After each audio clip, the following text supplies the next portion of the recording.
Hello everyone, good morning. स्वागत है आप सबका आपके अपने इस YouTube प्लेटफॉर्म पर। और आज हम बात करेंगे दहन और ज्वाला के बारे में, ठीक है ना। क्या है दहन और ज्वाला? तो दहन और ज्वाला से मिलता जुलता एक दो शब्दों का तीर छोड़ रहा हूं मैं आपके ऊपर। कभी लग जाए तो बता देना कि सर लग गया, है ना। दोस्त कहते हैं ना दर्द ना तकलीफ, ना दर्द ना तकलीफ, तो क्या मजा है जीने में। और अच्छे अच्छे तूफान भी थम जाते हैं, अच्छे अच्छे तूफान भी थम जाते हैं जब आग लगी हो सीने में, जब आग लगी हो सीने में। तो सक्सेस होने के लिए आपको आग लगानी है अभी से अपने सीने में, है ना। आग लगानी है अपने सीने में, इसीलिए हमारा चैप्टर का नाम भी आ गया ज्वाला। ज्वाला, आग, दहन, है ना। भड़का लो आग अपने अंदर कि सफल होना है, मतलब होना है। ठीक है, चलिए स्टार्ट करते हैं बिना देर किए।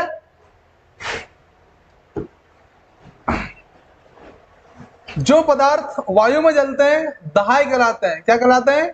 दहाय कहलाते हैं। मतलब जलने वाले पदार्थ जो वायु में जलते हैं उनको क्या कहते हैं? दहाय। दाहाय कहलाते हैं, दहाय कहलाते हैं।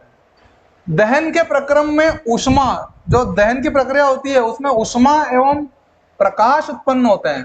क्या होते हैं? ऊष्मा एवं प्रकाश उत्पन्न होते हैं। दहन की प्रक्रिया में क्या उत्पन्न होता है? ऊष्मा निकलती है, गर्मी लगती है, और लाइट, प्रकाश। जैसे चिमनी जलती है तो चिमनी के पास में हाथ ले जाओगे तो गर्मी को फील होगी नहीं होगी हाथ में, और उजाला भी दिखेगा आपको चिमनी के माध्यम से, राइट। तो ऊष्मा और प्रकाश उत्पन्न होता है दहन की प्रक्रिया में। दहन के लिए ऑक्सीजन जब बहुत जरूरी है, वायु जो होती है ना, उस वायु में ऑक्सीजन का होना बहुत जरूरी है, तभी जाकर दहन हो पाएगा, अन्यथा नहीं होगा। ठीक है, ओके। ज्वलन ताप, वह ये जो ज्वलन ताप होता है वो क्या होता है? ठीक है ना। तो ज्वलन ताप वह न्यूनतम ताप है जिस पर दाह्य पदार्थ आग पकड़ लेता है।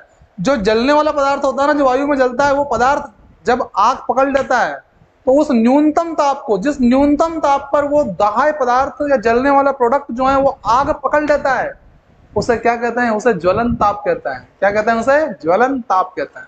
ठीक है बेटा, जिस पर कोई पदार्थ आग पकड़ लेता है। ज्वलनशील पदार्थों का ज्वलन ताप बहुत कम होता है। जो बहुत ज्यादा ज्वलनशील पदार्थ होता है ना, उनका ज्वलन ताप बहुत कम होता है।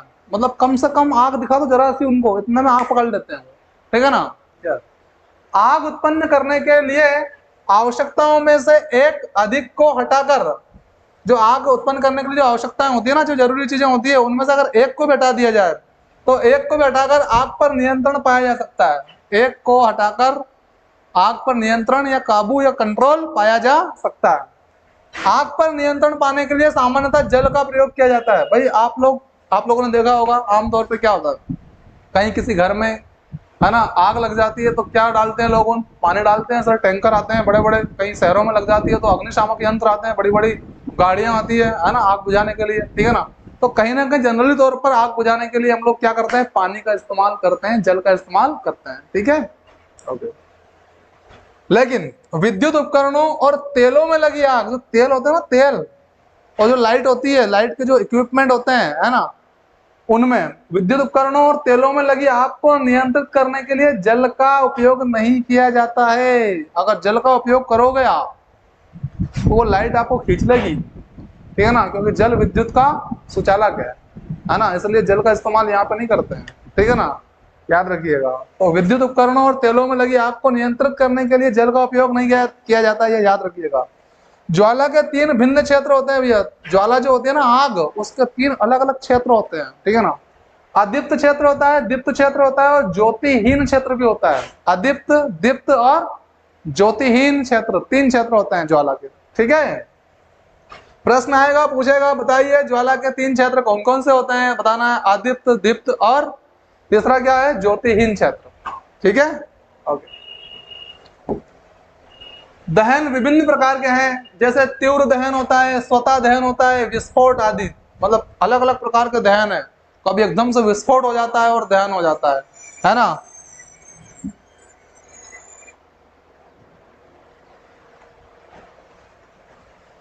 दहन विभिन्न प्रकार के, जैसे तीव्र दहन, स्वतः दहन, विस्फोट आदि। ठीक है ना। आदर्श ईंधन सबसे सस्ता और आसानी से उपलब्ध, आसानी से जलने वाला और आसानी से वहन योग्य होता है। जो आदर्श ईंधन होता है ना, उसकी विशेषता क्या क्या है ना? तो देखो, सबसे सस्ता होता है, आसानी से उपलब्ध हो जाता है, आसानी से जलने वाला होता है, उपलब्ध भी आसानी से हो जाता है, जल भी आसानी से जाता है, ठीक है ना? और आसानी से वहन योग्य होता है, मतलब लाना ले जाना भी बड़ा आसान है, उसको वहन योग्य होता है, ठीक है? इसका उष्मीय मान उच्च होता है ना? उष्मीय मान कैसा होता है? उच्च होता है। किसका? आदर्श ईंधन का, ठीक है? यह ऐसी गैसें अथवा अवशेष नहीं छोड़ता जो पर्यावरण को प्रदूषित करते हैं। भाई आदर्श ईंधन जो होता है ना, ऐसी गैसें नहीं छोड़ता है जिससे हमारा पर्यावरण दूषित हो जाए, खराब हो जाए, बेकार हो, है ना? इसलिए तो नाम उसका क्या है? आदर्श ईंधन, ठीक है ना? ईंधनों की दक्षता एवं मूल्य परस्पर भिन्न हो सकते हैं। जो ईंधन की दक्षता होती है ना, है ना, वो और उनका जो मूल्य होता है, आपको मालूम ही है, अलग अलग ईंधन अलग अलग प्राइसेस पे मिलते हैं आपको, है ना? उनकी क्वालिटी भी अलग अलग होती है ना? कैपेसिटी भी अलग अलग होती है ना? ईंधन दक्षता को उष्मीय मान द्वारा प्रदर्शित किया जाता है। ईंधन की जो दक्षता होती है ना, उसको उष्मीय मान द्वारा दिखाया जाता है। ये बात ध्यान रखिए, किसके द्वारा? उष्मीय मान द्वारा। ये ध्यान रखना है कि ईंधन की दक्षता को किसके द्वारा दिखाया जाता है? तो उष्मीय मान द्वारा दिखाया जाता है, ठीक है? जिसका मात्रक है किलो जूल प्रति किलोग्राम। ये उष्मीय मान का जो मात्रक है वो क्या है? तो याद रखिए, किलो जूल प्रति किलोग्राम, किलो जूल प्रति किलोग्राम, किलो जूल प्रति किलोग्राम, ठीक है? ओके। वायु में बिना जले कार्बन कण खतरनाक प्रदूषक होते हैं। जो वायु में बिना जले जो कार्बन के कण होते हैं ना, वो बहुत खतरनाक होते हैं बेटा, याद रखिएगा। अधजले जो होते हैं वो, है ना? तो वायु में बिना जले कार्बन के जो कण होते हैं वो खतरनाक प्रदूषक होते हैं, बहुत ज्यादा प्रदूषण फैलाते हैं वो, ठीक है ना? होते हैं और श्वसन कष्टों को उत्पन्न करते हैं, सांस लेने में कठिनाई उत्पन्न करते हैं, है ना? जैसे आपने देखा होगा कि जो आप लकड़ी जलाते हो, अब वो लकड़ी पूरी जलती नहीं है और फिर आप उसमें पानी डाल देते हो तो कितना भयंकर धुआं निकलता है। सांस लेने में कठिनाई होती है, नहीं होती है? होती है ना? ऐसा तो श्वसन कष्टों को उत्पन्न करते हैं। वायु में कार्बन डाइऑक्साइड की बढ़ी हुई मात्रा को, जो वायु में कार्बन डाइऑक्साइड जो है ना, CO2, उसकी बढ़ी हुई मात्रा को उष्णन का कारण बताया जाता है। मतलब गर्मी बढ़ना या ताप बढ़ने का कारण बताया जाता है। यदि वायु में CO2 बढ़ेगी तो पूरी दुनिया में क्या बढ़ेगा? ताप बढ़ेगा। तो ताप अगर बढ़ेगा तो क्या होगा? तो आपके जो ग्लेशियर है ना, ग्लेशियर जो जैसे अंटार्कटिका महाद्वीप है आपका, आर्कटिक है, इनमें जो बर्फ जमी हुई है ना, वो पिघलेगी और ताप के कारण, और बर्फ जब पिघलेगी तो उसका क्या बनेगा? पानी बनेगा। और पानी जब बन जाएगा तो पृथ्वी पर आपको मालूम ही पहले से 71% पानी है, और ये पानी अगर और बढ़ गया तो इसके आसपास का जो क्षेत्र है, जो तटीय क्षेत्र है पानी के, वो जलमग्न हो जाएगा। वो तटीय क्षेत्र क्या हो जाएगा? वो पानी में डूब जाएगा और एक बड़ी मात्रा में जनसंख्या खत्म हो जाएगी। इसलिए CO2 का ज्यादा बढ़ना भी क्या है? बहुत ज्यादा घातक है बेटा, ठीक है? उसमें, है ना, ईंधन के अपूर्ण दहन से विषैली कार्बन मोनोऑक्साइड गैस उत्पन्न होती है। भैया अगर अपूर्ण यानी पूरी तरह से ईंधन आपका जला नहीं है तो क्या बनेगी? कार्बन मोनोऑक्साइड गैस उत्पन्न होती है। कार्बन मोनोऑक्साइड गैस उत्पन्न होगी अपूर्ण दहन से। तो प्रश्न हो सकता है आपका कि ईंधन के अपूर्ण दहन से कौन सी गैस उत्पन्न होती है? कार्बन मोनोऑक्साइड उत्पन्न होती है, ठीक है? ओके। कोयले, डीजल अथवा पेट्रोल के दहन से उत्पन्न सल्फर और नाइट्रोजन के ऑक्साइड अम्ल वर्षा उत्पन्न कराते हैं बेटा। बहुत महत्वपूर्ण प्रश्न है यहाँ से, है ना? देखो, कोयला हो गया, डीजल और पेट्रोल, ये जब जलते हैं तो इनके जलने से क्या उत्पन्न होता है? सल्फर और नाइट्रोजन, है ना? सल्फर और नाइट्रोजन के ऑक्साइड, यानी कि सल्फर डाइऑक्साइड और नाइट्रोजन ऑक्साइड, है ना, ये अम्ल वर्षा उत्पन्न करते हैं। फिर जो एसिड रेन होती है ना, वो उत्पन्न करते हैं, है ना? तो अम्ल वर्षा उत्पन्न करते हैं।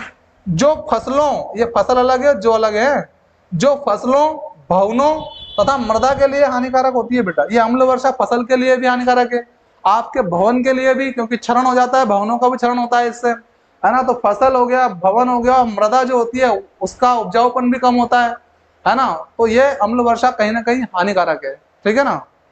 जो कैसे बनती है अम्ल वर्षा, आती कैसे है? तो कोयले, डीजल तथा पेट्रोल के दहन से जब ये जलते हैं तो इससे उत्पन्न होता है क्या? सल्फर और नाइट्रोजन।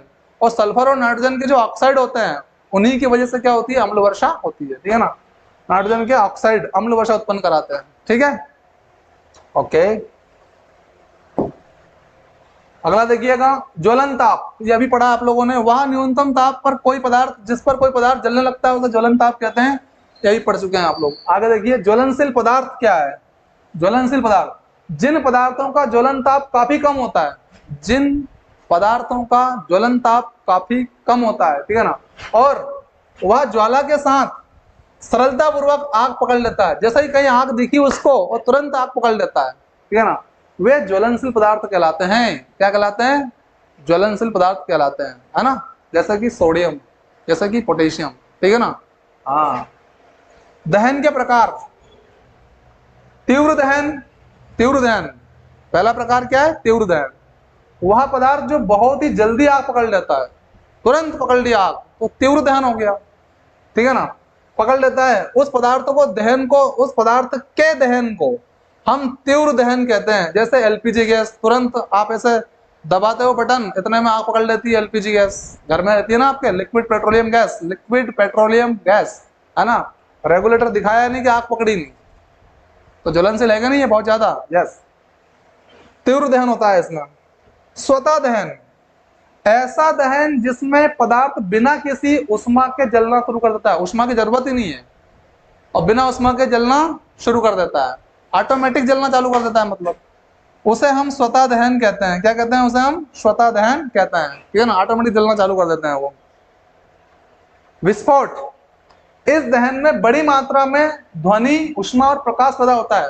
भाई विस्फोट कहीं पे होता है, कोई चीज फूटती है तो ध्वनि उत्पन्न होती है कि नहीं, उष्मा निकलेगी, निकलेगी नहीं, प्रकाश दिखेगा। जैसा रस्सी बम फोड़ा आपने तो रस्सी बम की आवाज में ऐसा कान पहले कर देते हैं ना, ठीक है, तो ध्वनि होगी। और फिर आप देखते हैं कि एकदम से आग, प्रकाश फैलता है उसका, राइट। और वहां पे अगर पास में तो गर्मी तो भयंकर फैल छोड़ता है वो, ये चीज देखने को मिलती है, ठीक है ना। विस्फोट में, इस दहन में बड़ी मात्रा में ध्वनि, उष्मा और प्रकाश पैदा होता है। अभिक्रिया से उत्पन्न गैस बड़ी मात्रा में निकलती है ना, इसे हम विस्फोट कहते हैं। इस अभिक्रिया में क्या होती है, गैस भी बड़ी मात्रा में उत्पन्न होती है, इसे हम विस्फोट कहते हैं। जैसे दिवाली के समय पटाखों का जलाना, जैसे दिवाली के समय पटाखों का जलाना, खूब पटाखे फोड़ते होंगे आप लोग और खूब ये चीज देखते होंगे कि बहुत ज्यादा ध्वनि उत्पन्न करते हैं और साथ ही साथ उजाला भी फैलाते हैं, साथ ही साथ गर्मी भी देते हैं, ठीक है ना। यस, उष्मा फैलाते हैं, क्या उष्मा उत्पन्न करते हैं, ठीक है। देखिए यहाँ पर मोमबत्ती की ज्वाला का चित्र देखिए ना आपने, प्रैक्टिकल कर लो अब, है ना। देखो भैया, ये मोमबत्ती दिख रही है आप लोगों को। मोमबत्ती की ज्वाला के विभिन्न क्षेत्र, कौन कौन सा क्षेत्र है अलग अलग ज्वाला के, तो देखो आप, सबसे पहले देखो आप लोग यहाँ से शुरुआत करते हैं, इधर से।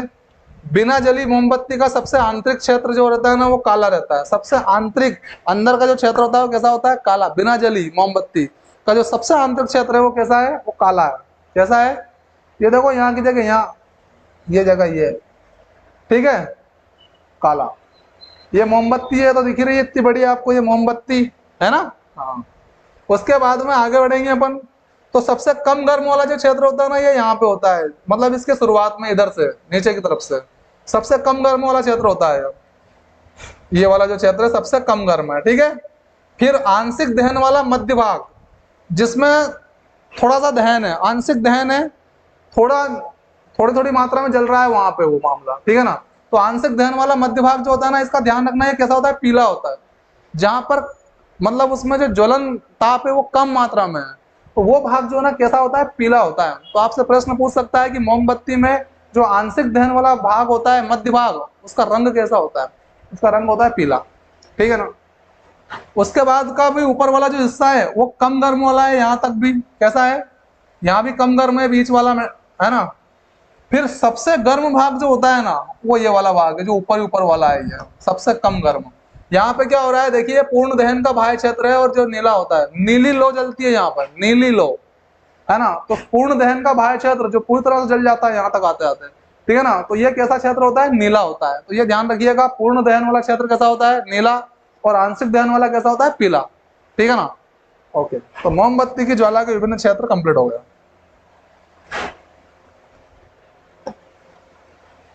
सारांश में देखें आप लोग, ईंधन घरेलू और औद्योगिक उपयोग में उष्मा हेतु जो पदार्थ प्रयोग किया जाता है उसे ईंधन कहते हैं। भैया ईंधन किसे कहते हैं, तो आप घर में भी और उद्योग में भी उपयोग करने के लिए, है ना, ऊष्मा हेतु जो पदार्थ प्रयोग किया जाता है, ऊष्मा के लिए जिन पदार्थों का इस्तेमाल करते हैं, ऊष्मा क्या है? एक ऊर्जा है, हीट क्या है? एक एनर्जी है, ठीक है ना।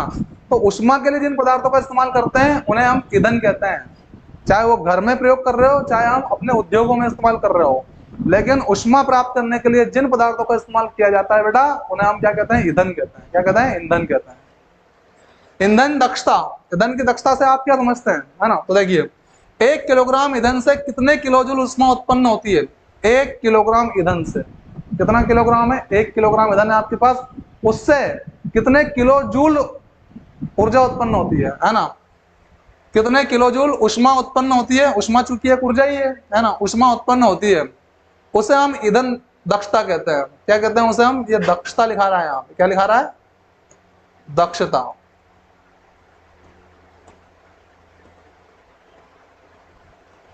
ईंधन दक्षता कहते हैं। ईंधन जलाने से कार्बन डाइऑक्साइड, कौन सी गैस निकलती है? कार्बन डाइऑक्साइड निकलती है, कार्बन मोनोऑक्साइड निकलती है, सल्फर डाइऑक्साइड जैसी गैसें बाहर निकल कर आती है भैया।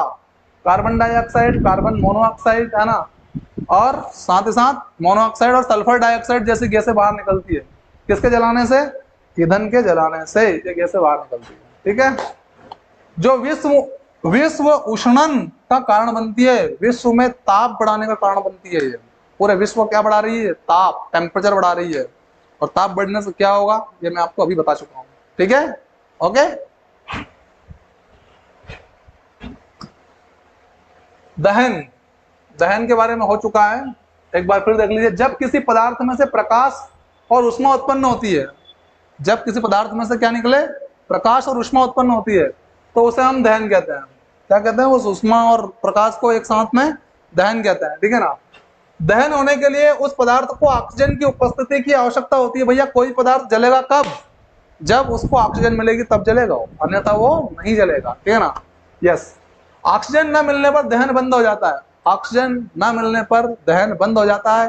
एक उदाहरण से समझिए आप, कैसे कि देखो, जैसे कि अभी आपने मोमबत्ती देखी थी, मोमबत्ती जल रही है मान लो ये।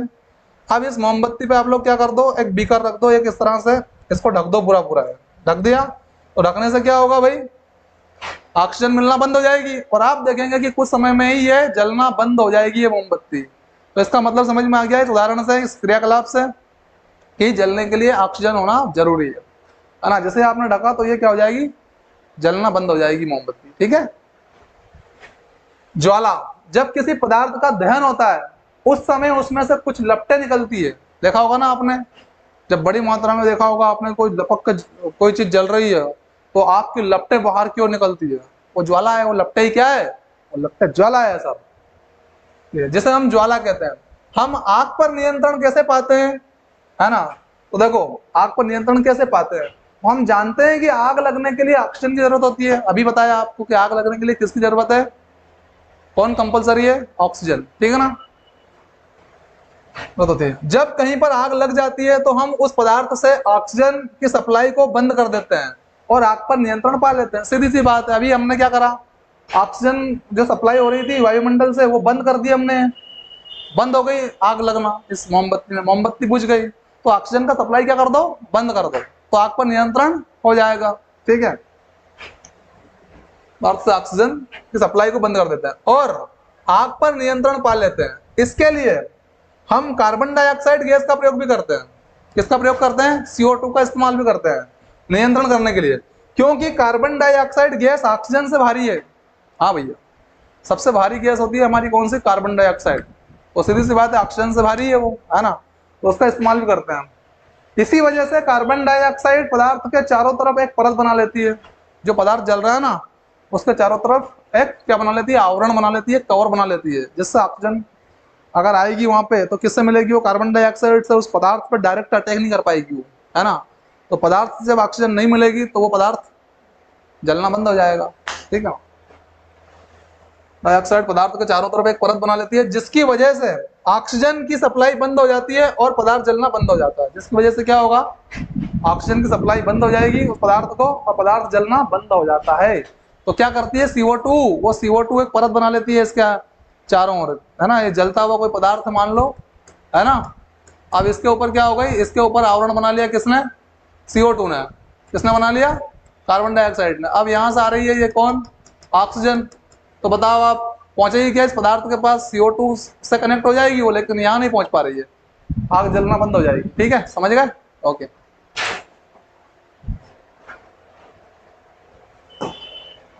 दहन की परिस्थितियों की सूची बनाई है, दहन की जो परिस्थितियां हैं उनकी सूची बनाना है। ठीक है, देखो उत्तर, दहन के लिए ईंधन चाहिए, वायु चाहिए, ऊष्मा आवश्यक है जिसमें ऑक्सीजन की सही मात्रा में आपूर्ति आवश्यक है। ये सारी चीजें चाहिए भैया दहन के लिए। ठीक है, ऊष्मा, ईंधन चाहिए, वायु चाहिए, ऊष्मा, ये सारी चीजें चाहिए, ओके, दहन के लिए। और जिसमें ऑक्सीजन की सही मात्रा भी महत्वपूर्ण है ना, उसकी आपूर्ति भी आवश्यक है। अब भरना है आपको रिक्त स्थान। क्या भरना है, रिक्त स्थान। देखो, लकड़ी और कोयला जलने से वायु का क्या होता है, लकड़ी और कोयला जब जलेगा तो वायु का क्या होगा, तो वायु प्रदूषित हो जाएगी। क्या हो जाएगी, प्रदूषण होगा, वायु प्रदूषण होगा। लकड़ी जलने पर, कोयला जलने पर वायु प्रदूषण होता है। ठीक है, घरों में काम आने वाला एक द्रव ईंधन है, कौन सा है, LPG, liquid petroleum gas. Liquid petroleum gas घरों में इस्तेमाल करते हैं आप रोज, राइट। जलना प्रारंभ होने से पहले, जलना प्रारंभ होने से पहले ईंधन को उसके तक गर्म करना आवश्यक है, ज्वलन ताप तक। जब तक ज्वलन ताप प्राप्त नहीं करेगा कोई पदार्थ, तब तक वो जल नहीं सकता है। ठीक है ना, तो जलना प्रारंभ होने से पहले ईंधन को उसके ज्वलन ताप तक गर्म करना आवश्यक है। कोई भी ईंधन है उसको उसके ज्वलन ताप तक गर्म करना आवश्यक है। तेल द्वारा उत्पन्न आग को पानी द्वारा नियंत्रित नहीं किया जा सकता है। अभी पढ़ाया आपको कि तेल या इलेक्ट्रिक उपकरण जो होते हैं उन पर जो आग लग जाती है उनमें, तो वो पानी द्वारा नहीं कंट्रोल की जाती है, नहीं बुझाई जाती है। ठीक है ना, यस।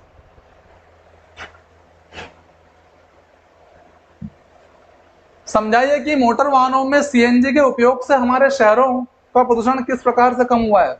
मोटर वाहन जो है उनमें CNG का प्रयोग हो रहा है और उससे हमारे शहर जो है उनमें प्रदूषण की मात्रा कम कैसे हो रही है, ये आपको बताना है। ठीक है ना, चलिए।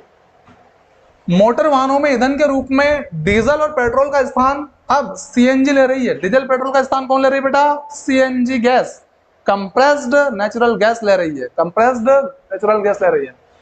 क्योंकि CNG सल्फर और नाइट्रोजन के ऑक्साइडों का उत्पादन अल्प मात्रा में करती है। करती तो है ये भी, सल्फर और नाइट्रोजन की जो मात्रा है वो निकालती तो है, लेकिन बहुत कम मात्रा में। किसकी अपेक्षा, पेट्रोलियम की अपेक्षा, डीजल की अपेक्षा कम मात्रा में निकालती है ना, सल्फर और नाइट्रोजन के ऑक्साइड को उत्पादन अल्प मात्रा में करती है। पेट्रोल जलने के दौरान बिना जले कार्बन कण छोड़ते हैं। जो पेट्रोल जलता है ना उस समय, तो पेट्रोल जलने के दौरान जब पेट्रोल जलता है तब बिना जले कार्बन कण छोड़ते हैं। बिना जले ही कार्बन कण, जो जलता नहीं ऐसा कार्बन कण छोड़ देता है वो जो जलता नहीं है। बिना जले, बिना जलने वाला जो नहीं जला है वो कार्बन कण छोड़ता है पेट्रोल जब जलता है तब, है ना। जो दमा जैसे श्वास रोग उत्पन्न करता है, दमा होता है कि नहीं होता है, वो दमा जैसा श्वास रोग उत्पन्न करता है ये पेट्रोल। ठीक है ना, जबकि CNG इस प्रकार के कोई कण नहीं छोड़ती है। CNG कार्बन के बिना जले कण नहीं छोड़ती है, इसलिए दमा की समस्या खत्म। ठीक है, ओके, नहीं छोड़ती है। अतः CNG एक अधिक स्वच्छ ईंधन है पेट्रोल की अपेक्षा, डीजल की अपेक्षा। CNG एक अधिक स्वच्छ ईंधन है। ठीक है ना, ओके।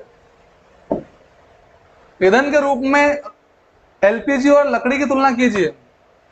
ईंधन के रूप में LPG और लकड़ी की तुलना करनी है कि LPG बेटर है या लकड़ी बेटर है, बताइए क्या बेटर है। हाँ, LPG है ना। देखो, LPG की बात करें तो इसका उष्मीय मान बहुत ऊंचा होता है बेटा, है ना, उष्मीय मान बहुत ऊंचा होता है। वहीं लकड़ी का उष्मीय मान LPG की तुलना में कम होता है। उष्मीय मान का मतलब यह है कि बहुत जल्दी गर्म कर देती है पदार्थ को ये LPG, है ना, और ये टाइम लगाती है। जैसे आप देखो चूल्हा जलाते हैं आप लोग, मान लो लकड़ी लगाते हैं उसके अंदर, तो कोई चाय बनने में कितना टाइम लग जाता है, लेकिन यहाँ तो फट से इधर रेगुलेटर दिखाया उधर चाय कंप्लीट, है ना, यस। LPG का ज्वलनांक कम होता है, इसका ज्वलनांक क्या है, वो कम होता है, इसलिए इसे जलाने के लिए अधिक ऊर्जा व्यय नहीं करनी पड़ती है।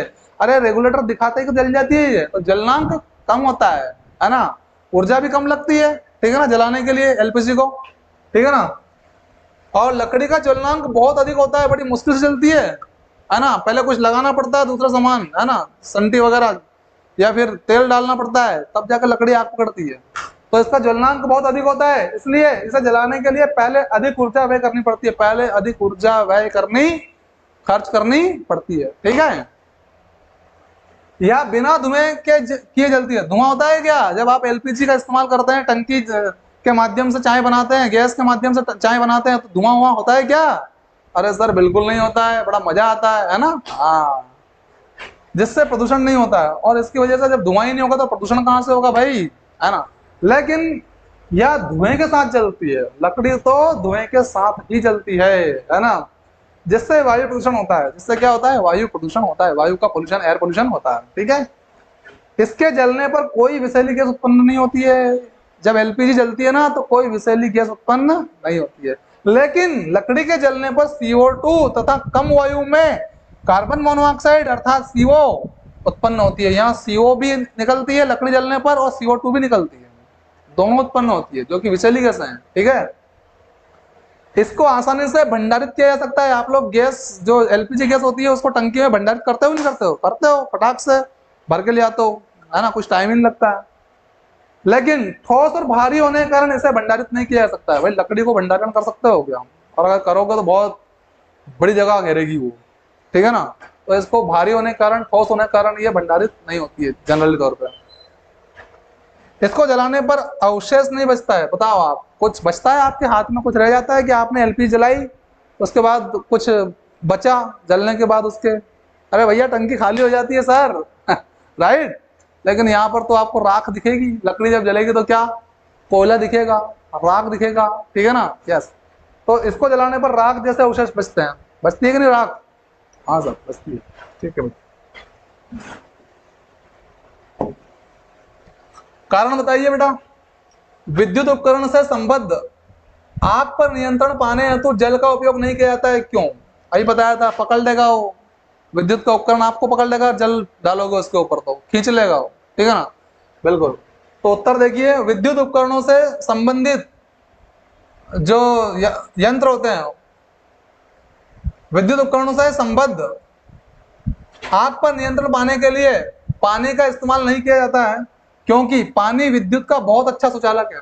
क्योंकि पानी विद्युत का बहुत अच्छा सुचालक है, यस। और जब वह पानी किसी नग्न लाइट तार पर गिराया जाएगा, नंगे लाइट के तार पर पानी गिराया जाएगा, तो पानी फेंकने वाले व्यक्ति को बहुत तेज विद्युत का झटका लग सकता है। बहुत तेज, नहीं तो वहीं पकड़ कर रख लेगा वो, ज्यादा पास से अगर फेंक दिया। ठीक है ना, तो बहुत तेज विद्युत का झटका लग सकता है, जिससे उसकी मृत्यु भी हो सकती है। जो पानी डाल रहा है ना उस तार पे, उसकी मृत्यु भी हो सकती है। इसलिए हम पानी से उस आग को नहीं बुझाते हैं, है ना। ओके, अगला, एलपीजी से अच्छा घरेलू ईंधन कौन सा है भैया? एलपीजी से अच्छा घरेलू ईंधन है, एलपीजी से अच्छा घरेलू ईंधन है। एलपीजी लकड़ी से अच्छा घरेलू ईंधन क्यों है, ये प्रश्न है ना। यहाँ लिख सकते हैं एलपीजी, और एलपीजी के बाद कामा लगा के ऐसा लिखना है आपको, लकड़ी, ठीक है ना। एलपीजी लकड़ी से अच्छा घरेलू ईंधन है, क्यों, है ना। तो देखिए, एलपीजी लकड़ी से अच्छा ईंधन है क्योंकि एलपीजी का ज्वलनांक लकड़ी की तुलना में कम होता है। ज्वलनांक कम होता है, मतलब तुरंत जल जाती है वो एलपीजी, है ना। लकड़ी में काफी टाइम लगता है। दूसरा, उष्मीय मान अधिक होता है, और यह लकड़ी के विपरीत प्रदूषण रहित ईंधन है। यानी कि एलपीजी का उष्मीय मान भी क्या होता है, बताया था ना अभी, उष्मीय मान जल्दी किसी चीज को पका देती है ना, गर्मी बहुत तेज देती है लकड़ी की अपेक्षा, है ना। तो उष्मीय मान भी अधिक होता है, और यह लकड़ी के विपरीत प्रदूषण रहित ईंधन है। लकड़ी जहाँ प्रदूषण फैलाती है, जलती है तो कार्बन डाइऑक्साइड और कार्बन मोनोऑक्साइड छोड़ती है, लेकिन ऐसा कुछ भी एलपीजी नहीं छोड़ती है, इसलिए ये बेटर है। ठीक है ना, एलपीजी लकड़ी से बेटर है। ठीक है, कागज स्वयं सरलता से आग पकड़ लेता है, हाँ फटाक से आग पकड़ लेता है। ठीक है ना, जबकि एल्यूमिनियम पाइप के चारों तरफ लपेटा गया कागज, एल्यूमिनियम का पाइप जो रहता है ना, उसके चारों तरफ जो लपेटा गया कागज रहता है, वो उसका टुकड़ा आग नहीं पकड़ता। ऐसा क्यों? सिंपल कागज में अगर आप आग लगाएंगे तो तुरंत आग पकड़ लेगा, लेकिन अगर एल्यूमिनियम का जो पाइप है उसके चारों ओर जो कागज लपेटा रहता है वो आग नहीं पकड़ता है। ऐसा क्यों? देखें, हम जानते हैं कि एल्यूमिनियम एक धातु है, बिल्कुल तन्यता का गुण होता है इसमें, आघात वर्धनीयता का गुण होता है इसमें, है ना। हम जानते हैं कि एल्यूमिनियम एक धातु है और ऊष्मा का एक अच्छा सुचालक भी है, और ऊष्मा का एक अच्छा सुचालक भी है, ठीक है ना। एल्यूमिनियम धातु के चारों तरफ लिपटे कागज का ताप जब बढ़ने लगता है, वो चारों तरफ जो लिपटा हुआ कागज है ना, जब उसका ताप बढ़ने लगता है तब तो एल्यूमिनियम कागज से ऊष्मा को अवशोषित कर लेता है। तो अंदर का जो एल्यूमिनियम है ना, वो उस कागज से क्या ले लेता है, ऊष्मा को खींच लेता है, अवशोषित कर लेता है, एब्जर्व कर लेता है, ठीक है ना। ऊष्मा को अवशोषित कर लेता है, करके कागज के ताप को उसके ज्वलन ताप से कम कर देता है। और जो कागज का जो ताप है, जिस ताप पर कागज जल सकता है, वो जो ज्वलन ताप है, उस ज्वलन ताप से ताप को कम कर देता है कौन, एल्यूमिनियम, ठीक है ना।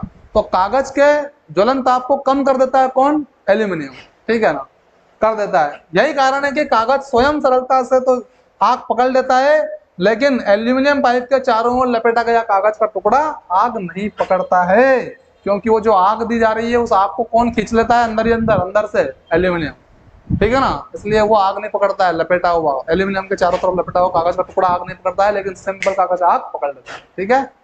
ओके,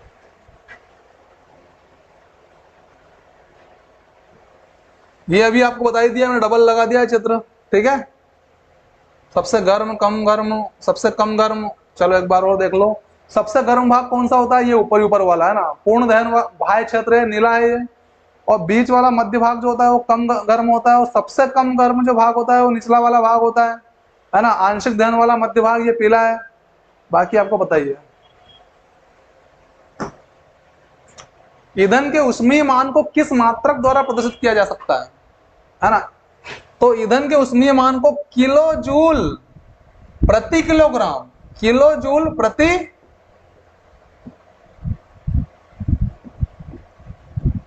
किलोग्राम, किलो जूल प्रति किलोग्राम मापक द्वारा प्रदर्शित किया जाता है, केजे पर केजी, केजे पर केजी, ठीक है बेटा। अगला देखिएगा, समझाइए कि CO2, ये CO2 है बेटा, है क्या है, CO2 किस प्रकार आग को नियंत्रित करती है। CO2 किस प्रकार से आग को, अभी बताया था ना, लेयर बना लेती है वो पदार्थ के चारों ओर, ताकि O2 का संपर्क टूट जाए पदार्थ से, ठीक है। ओके, पेट्रोल और विद्युत उपकरण जैसे ज्वलनशील पदार्थों में लगी आग को बुझाने के लिए कार्बन डाइऑक्साइड सबसे अच्छा अग्निशामक है भैया। पेट्रोल और डीजल जो होता है उनमें अगर आग लगी हो, या फिर पेट्रोल और विद्युत उपकरण है जैसा ज्वलनशील पदार्थ है, अगर इनमें आग लग जाए तो उनको बुझाने के लिए हम पानी लेकर नहीं आएंगे, उसके लिए CO2 का इस्तेमाल करेंगे। किसका इस्तेमाल करेंगे, CO2 का। कार्बन डाइऑक्साइड सबसे अच्छा अग्निशामक है, ऑक्सीजन की तुलना में अधिक भारी होने के कारण CO2, कौन, CO2 आग को एक कंबल की तरह लपेट लेती है, आग को लपेट लेती है कंबल की तरह। कौन लपेट लेती है, CO2, ठीक है ना, भारी होने के कारण, O2 से भारी होने के कारण, ठीक है ना। और इससे ईंधन और ऑक्सीजन का संपर्क टूट जाता है। जब वो लपेट लेगी तो ऑक्सीजन आएगी तो कार्बन डाइऑक्साइड से मिलेगी, ना कि उस प्रोडक्ट से जो जल रहा है, ठीक है ना, उस पदार्थ से नहीं मिल पाएगी वो, तो संपर्क टूट गया, यस। तो इससे ईंधन और ऑक्सीजन का संपर्क टूट जाता है, अतः आग नियंत्रित हो जाती है। CO2 का एक अन्य लाभ यह भी है कि यह सामान्यतः यह विद्युत उपकरणों को हानि नहीं पहुंचाती है, और यह विद्युत का जो इक्विपमेंट है, उपकरण है, जो आपका बोर्ड हो सकता है, स्विच हो सकता है ना, तार हो सकता है, उनको हानि भी नहीं पहुंचाती है CO2, ठीक है ना। ये एक बड़ा लाभ है इसका, नहीं पहुंचाती है। सिलेंडरों से छोड़े जाने पर CO2 बहुत तेजी से फैलती है। जब सिलेंडर जो रहते हैं ना अग्निशामक यंत्रों में, उनसे जब उस CO2 को छोड़ते हैं तो बहुत तेजी से फैलती है। ये क्या करती है, फैलती है, बहुत तेजी से फैलती है, और ठंडी हो जाती है, ठंडी हो जाती है, फैल के ठंडी हो जाएगी। अतः यह न केवल आग को चारों तरफ से घेर लेती है, बल्कि ईंधन के ताप को भी कोई हानि नहीं पहुंचाती है। भाई आग को तो चारों तरफ से घेरेगी घेरेगी, साथ ही साथ जो ईंधन है ना, उस ईंधन के ताप को भी कोई हानि नहीं पहुंचाती है। जो टेम्परेचर होता है ईंधन का, उसके ताप को भी वो हानि नहीं पहुंचाती है, कौन, CO2, ठीक। इसलिए यह अति उत्तम अग्निशामक माना जाता है। CO2 अति उत्तम अग्निशामक माना जाता है, अति उत्तम अग्निशामक माना जाता है, ठीक बेटा। ओके, कुछ नया सीखने को मिल रहा है कि नहीं मिल रहा है आप लोगों को, मजा आ रहा है। हाँ, अब आपको ध्यान रहेगा कि यार है ना वो इलेक्ट्रिक उपकरण अगर कोई है तो उसमें पानी नहीं डालना है, ठीक है ना, और डालो तो दूर से एकदम ये सब फेंक देना तो पता लगेगा कि वहीं तुमको पकड़ ले हो। इसके लिए CO2 गैस का इस्तेमाल किया जाता है बेटा, है ना। बड़े पैमाने पर जब आग लगती है ना तो CO2 गैस का इस्तेमाल होता है, चाहे पेट्रोल में लगी आग हो या इक्विपमेंट हमारे बिजली के हो, उनमें उनको बुझाने के लिए हम क्या करते हैं, CO2 का इस्तेमाल करते हैं, क्योंकि CO2 कंबल की तरह उस आग को लपेट लेती है अपने में और O2 से उसका संपर्क खत्म कर देती है। मजा आया? ठीक, आगे बढ़े। हरी पत्तियों के ढेर को जलाना कठिन होता है। जो हरी पत्तियों का ढेर होता है ना उसको जलाना कठिन होता है, लेकिन सूखी पत्तियों में आग आसानी से लग जाती है। समझाइए ऐसा क्यों होता है?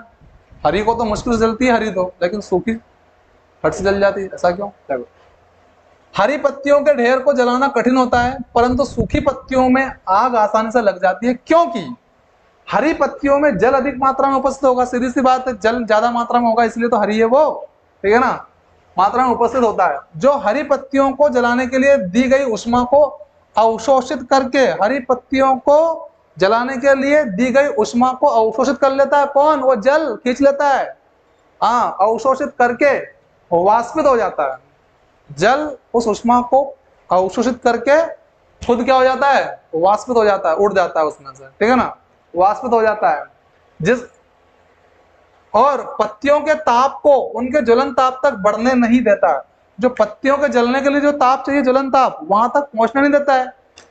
ताप आया और उसने अवशोषित कर लिया किसने? जल ने, और खुद वाष्पित हो गया।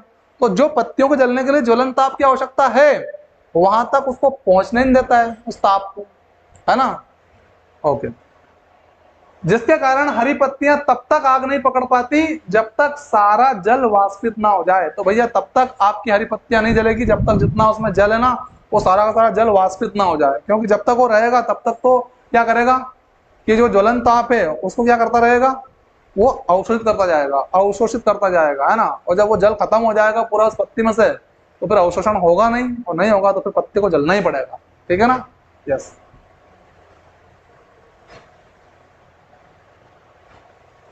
जिसके कारण हरी पत्तियां तब तक आग नहीं पकड़ पाती जब तक सारा जल वाष्पित ना हो जाए और उनका ताप उनके ज्वलनांक तक ना पहुंच पाए, और उनका ताप, हरी पत्तियों का ताप उनके ज्वलनांक बिंदु तक ना पहुंच पाए, ठीक है ना। सूखी पत्तियों में पानी नहीं होने के कारण, अब सूखी पत्ती है तो पानी कहां से होगा उसमें, है ना। तो सूखी पत्तियों में पानी नहीं होने के कारण ये जल्दी आग पकड़ लेती है, क्योंकि इनको जलाने के लिए दी गई उष्मा जो है ना, उष्मा इनके ताप को शीघ्र ही इनके ज्वलन ताप तक पहुंचा देती है और ये जलना शुरू कर देती है। क्लियर है बेटा?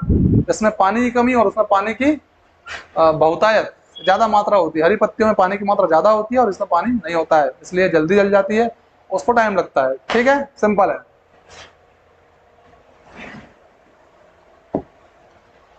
सोने और चांदी को पिघलाने के लिए स्वर्णकार ज्वाला के किस क्षेत्र का उपयोग करते हैं और क्यों?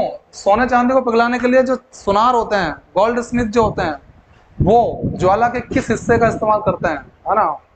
देखो बेटा, सोने और चांदी को पिघलाने के लिए सुनार ज्वाला की नीली लो वाले अदीप्त क्षेत्र अर्थात ज्वाला के सबसे बाहरी भाग का इस्तेमाल करते हैं। सब अभी मोमबत्ती में दिखाया था ना चित्र में आपको, सबसे बाहरी वाला जो भाग था नीला, उसका इस्तेमाल करते हैं, है ना। क्योंकि ज्वाला का यह क्षेत्र सबसे गर्म क्षेत्र होता है और सोना एवं चांदी जैसे धातुओं का गलनांक बहुत अधिक होता है। सोना और चांदी जैसे धातुओं का गलनांक जो होता है वो बहुत अधिक होता है, इसलिए इनको बहुत ज्यादा आग में तपाना पड़ता है, ठीक है, बहुत अधिक होता है, इसीलिए इन्हें पिघलाने के लिए अधिक उष्मा की आवश्यकता होती है। इसलिए सोना और चांदी को पिघलाने के लिए अधिक उष्मा की आवश्यकता होती है। ओके, तो कौन सा क्षेत्र चाहिए? सबसे बाहरी क्षेत्र, जिसकी लो कैसी होती है? नीली होती है, ठीक है ना, उसमें पिघलता है सोना चांदी, ठीक है ना। ये देखो नीली लो। ओके बेटा, समझ में आ गया? ठीक है। एक प्रयोग में 4.5 किलोग्राम ईंधन का पूर्णतया दहन किया गया। कितने? 4.5 किलोग्राम ईंधन का पूर्णतः क्या कर दिया गया? दहन, मतलब उसको जला दिया गया।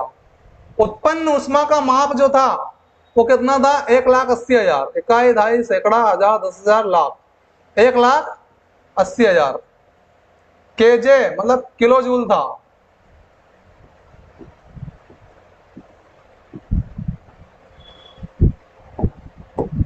ईंधन का ऊष्मीय मान ज्ञात करना है आप लोगों को। तो देखो भैया, ईंधन की मात्रा कितनी थी, 4.5 किलोग्राम, ठीक है ना, और उत्पन्न ऊष्मा कितनी है, 1,80,000 किलोजूल। तो ईंधन का ऊष्मीय मान क्या होगा, तो आप सीधा कुछ नहीं करिए, इसमें इसका भाग दे दीजिए, ठीक है ना, ठीक है, निकल के आ जाएगा।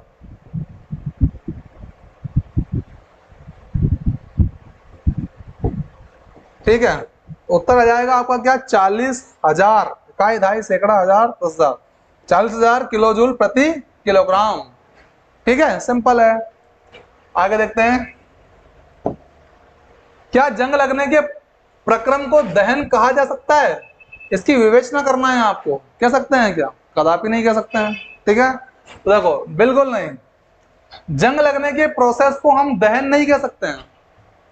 जंग लगने अलग चीज है ना, दहन एक अलग चीज है, बहुत अंतर है।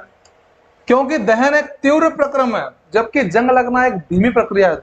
जंग काफी लंबे समय में लगती है। जब एक लोहे का जो टुकड़ा होता है वो लंबे समय तक कहीं पड़ा रहता है तो धीरे धीरे धीरे धीरे करके उसमें जंग लगती है, लेकिन आग तो तुरंत लग जाती है ना। यस, इसलिए हम इसे दहन प्रक्रम नहीं कह सकते हैं। और साथ ही दहन ऊष्मा के साथ साथ ज्वाला भी उत्पन्न करता है। दहन क्या करता है, गर्मी तो देता ही देता है, लेकिन आग भी उत्पन्न करता है, ज्वाला भी उत्पन्न करता है दहन। जबकि जंग में केवल ऊष्मा उत्पन्न होती है, ना कि ज्वाला। क्या उत्पन्न होती है, सिर्फ ऊष्मा उत्पन्न होती है, ना कि ज्वाला। समझ में आ गया? ओके। आबिदा और रमेश ने एक प्रयोग किया जिसमें बीकर में रखे जल को गर्म किया गया। जो बीकर होता है ना, उसमें रखे जल को क्या करा, गर्म किया गया। आबिदा ने बीकर को मोमबत्ती की ज्वाला के पीले भाग के पास रखा। जो बीकर था ना, जैसे मैं बता दूं आपको कि ये मोमबत्ती, थोड़ी छोटी कर लेता हूं इसको मैं, और ये आग निकल रही है इसमें।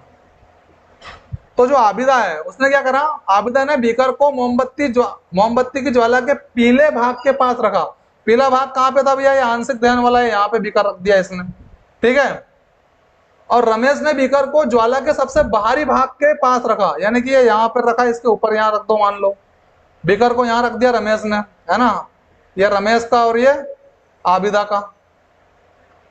रमेश ने बीकर को ज्वाला के सबसे बाहरी भाग के पास रखा। किसका पानी कम समय में गर्म हो जाएगा, तो भैया इसका, रमेश का जल्दी हो जाएगा सबसे कम समय में। आप लोग कहाँ रखते हो पानी गर्म करने के लिए अपने तपेली वगैरह को, यहीं रखते हो ना, यहीं रखते हैं। क्योंकि यहाँ कौन सी लो जलती है, नीली जलती है, और यहाँ पीली, यहाँ ऊष्मा की मात्रा कम होती है और यहाँ बहुत ज्यादा होती है, पूर्ण दहन हो जाता है, ठीक है ना।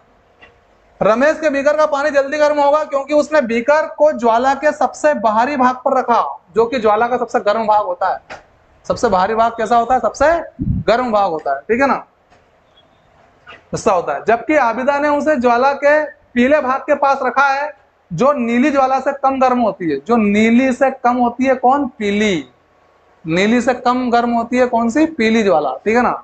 अतः रमेश के बीकर का पानी आबिदा के बीकर के पानी से जल्दी गर्म हो जाएगा। क्लियर है बेटा, दैट्स इट, ओके। तो प्यारे बच्चों, मिलते हैं हम फिर से आपको अगली क्लास में। तब तक के लिए बने रहिए हमारे साथ। Thank you very much, take care.